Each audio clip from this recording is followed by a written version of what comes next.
Everyone. My name is Steve Lewis with Legacy Horn Experience. It's a real pleasure today to talk with Kevin Newton, Jeff Scott, and David Jolley about all things woodwind quintet and chamber music. So thank you guys for joining me. Thank you for having me. Thank you Thank for you, having us. Steve. Let's start with Kevin. If we could talk about all our the connections you guys have through wind quintets and chamber music specifically. Kevin, how do you know these other guys? Yeah, so the quickest story time when I was in undergrad, I was a sophomore. I was just about ready to quit music actually, because I wasn't seeing myself and hearing myself enough in the space, and so horn was not as fun for me as it was when I was like in high school, let's say.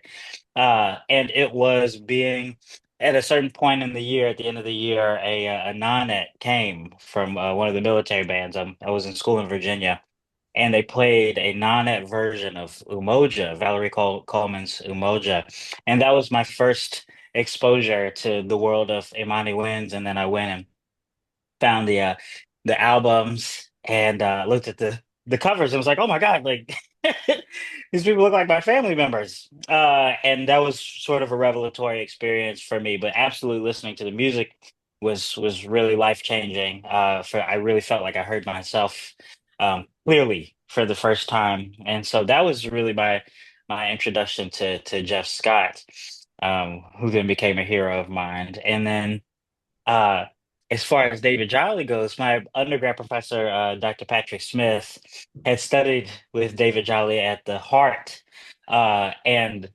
always talked about him like he was like, like this god or this it's like a guru of sorts, and always had the highest praise. And I finally got to meet him. He came with the New York Brass Arts Trio, and they did a concert, and then he did a horn master class, and the things that he said in that class still resonate with me today. I can remember the things that he said that stuck with me. And so then I studied with him for grad school, and at Stony Brook. Yeah. That's Great, great. great. Jeff, what's your connection in all this? After Kevin said he met you through Amani Winds, his first introduction to you. Yeah, well, if we're going to talk about just the humble beginnings. I grew up in Queens, New York, and on a little area called Far Rockaway, where I was kind of, the superstar horn player, mainly because there was only two of us. The other kid really didn't care to practice, and so I was really fortunate. I was surrounded by really great people. Somehow I ended up at Manhattan School of Music.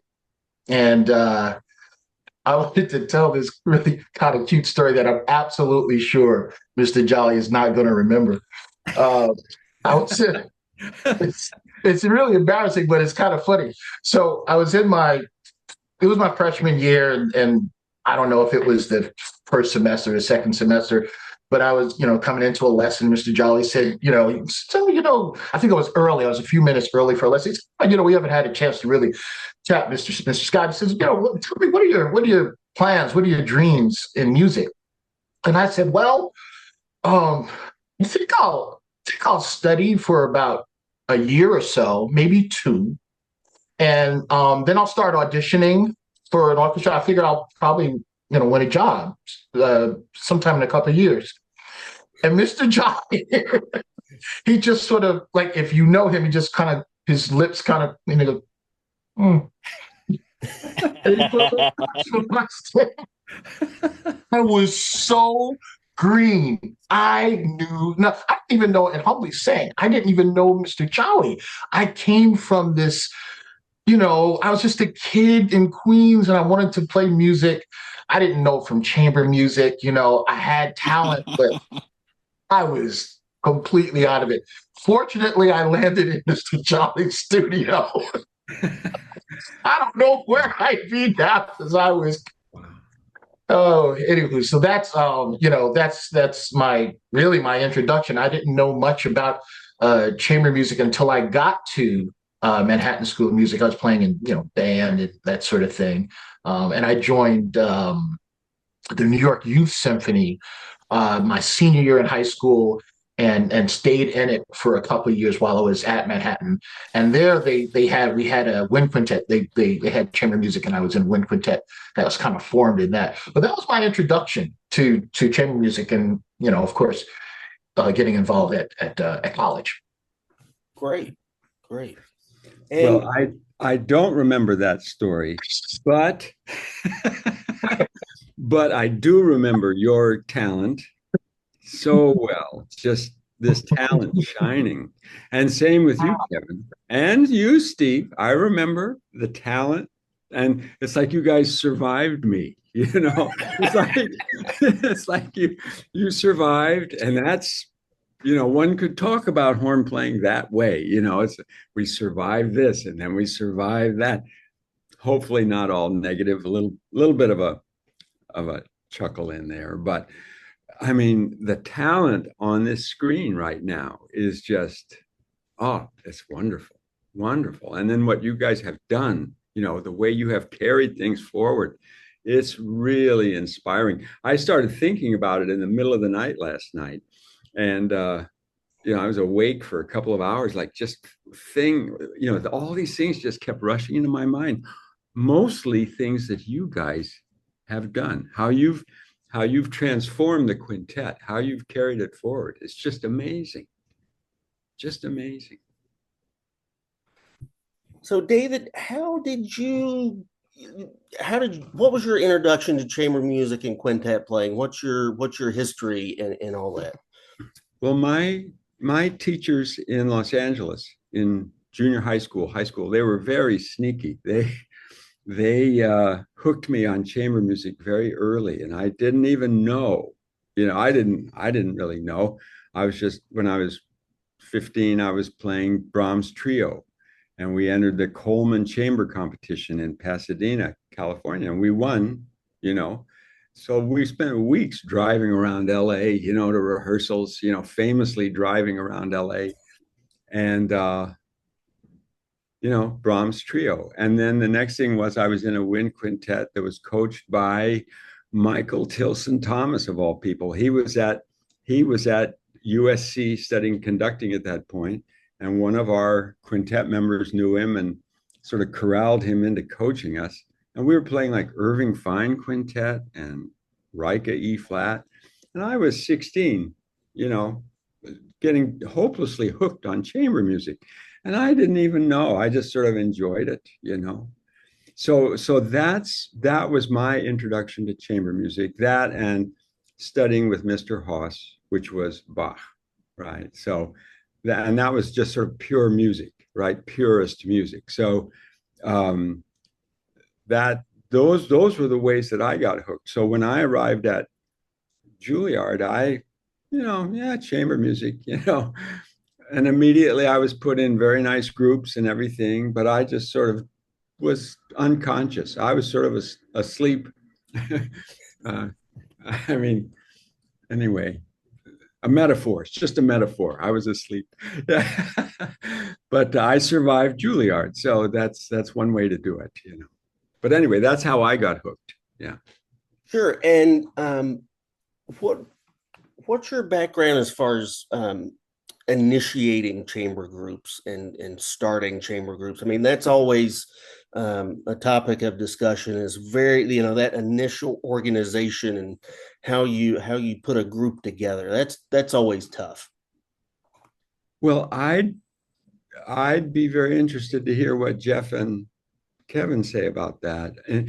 But I'll just say quickly.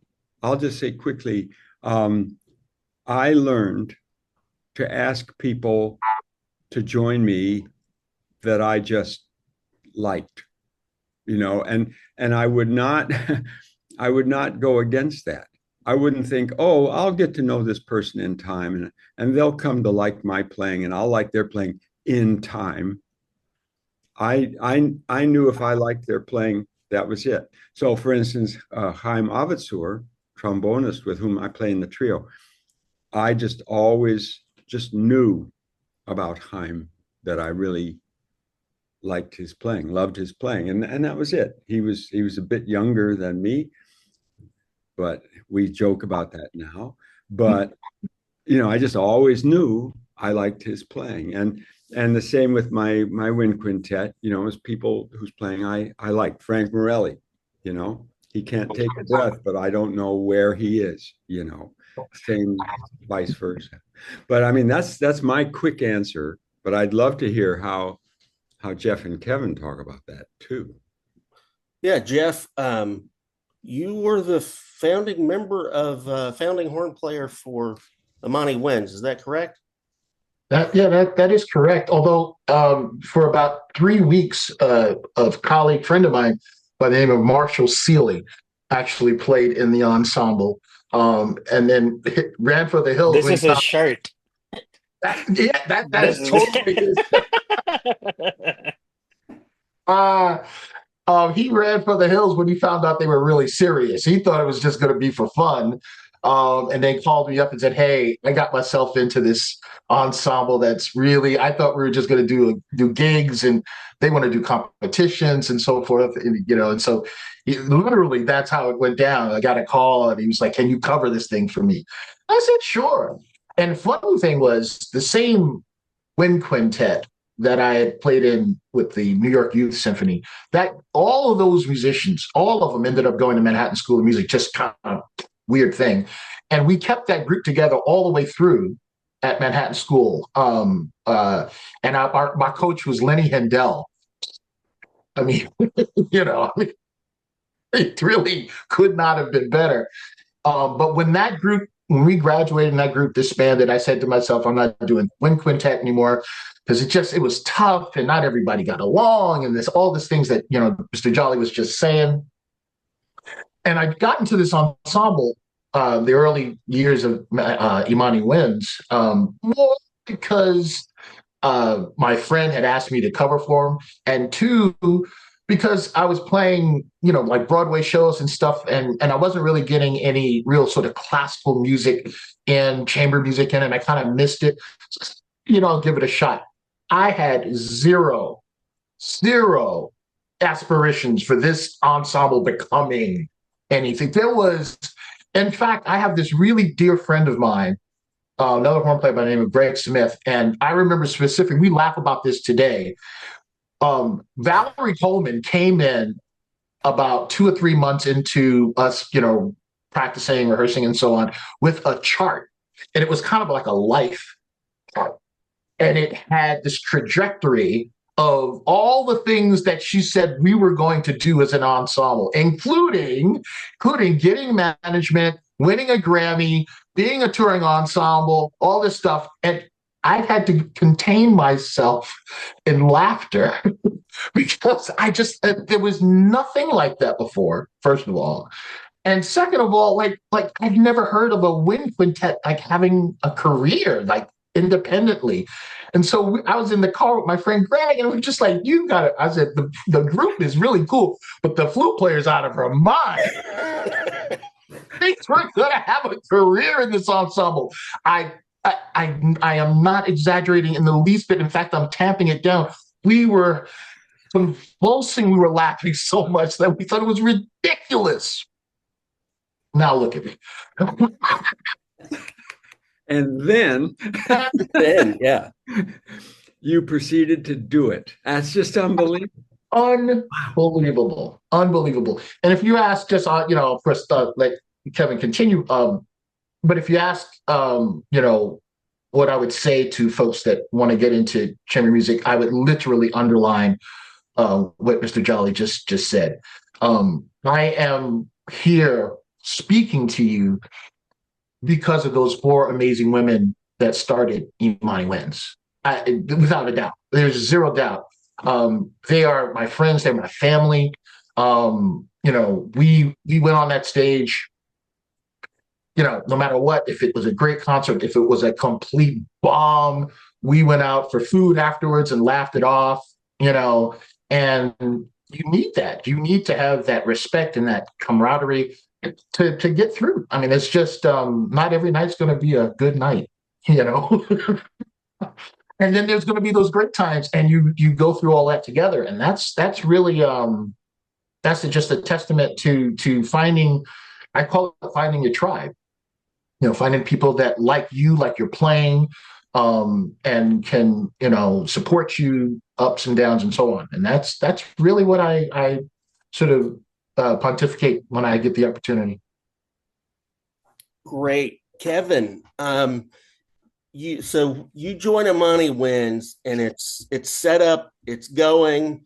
There's this great legacy of horn playing, and with this ensemble. How does it feel to walk into this? And it's big shoes to fill. Um, have you ever like seen a tornado in real life? I live in Kansas. Yes. So it's like seeing the tornado and then walking directly into the center of it. That's what it was like. It was terrifying. And I and I have to say, like, chamber music was always a part of my life, but I didn't know to call it chamber music. Came from a really small town. Um, more cows than people. That's a statistical fact. And then for high school, I ended up in a small city called Danville, Virginia. And I played in the community orchestra there. And the conductor, Charles Ellis, was a really, really great trumpet player. And he sort of like snatched me up to join a brass quintet, and we would gig. So as a high schooler, Danville is the nickname is that it's the city of 1,000 churches, and it's almost true actually. And so we would play, lots of church services. So I always had a gig. Christmas, I always had something, Easter, and then stuff in between. We would play random services at different churches, and that was so much fun being with those guys, and I learned to love chamber music from that. But it didn't occur to me that it was a thing I could do, really, until I heard about Imani Winds, and then all of a sudden it was like, oh, like I have to do this. So like all this, exactly as Mr. Jolly was saying, that there were students that were older than me. This I started a quintet with these people that were mostly seniors. They were all people that I really deeply admired, as people and as players, as intellectuals. I would, take audit these classes I wasn't supposed to be in and listen to the things they would say, and was so deeply inspired. And so I was so excited when they said yes. And then I was like digging, trying to find as much of the music as I could. So we played the Lalo Schifrin and La Nouvelle Orleans was the first piece that we sort of dug into. Um, and so my point in saying all this is that when the opportunity came I had met Jeff through the Ensemble Forward grant through Chamber Music America with my horn quartet during the pandemic. We were having these Zoom sessions where he was um, helping us to take next career steps. Figure out what we wanted to do. And in the midst of this, the opportunity to audition for Imani Winds came. And Jeff sort of asked me, would you want to be considered for this? And I was just like, are you crazy? Are you a crazy person? I feel as though I've been preparing for this for a decade now. I mean, not quite a decade, but but I felt like I had been preparing for this. But then to step into that legacy is an incredible honor. Um, and I'm thankful for the mentorship of both of these gentlemen here, because I felt, even though I was not prepared for it per se, um, I had been instilled with so much insane wisdom, and the support of people that had done things that had not been done before. And especially the idea of creating a career from nothing, creating something from nothing over and over and over again. That act is so inspiring to me. So I was able to go into that work with these people that are my heroes, with that sort of mindset that we're here to create and we're here to continue to build and to move forward. And I want to be able to give that to another generation of horn players and musicians. Great. Thank you. Thank you all for sharing that information on your backgrounds. And we'll continue with our second segment soon.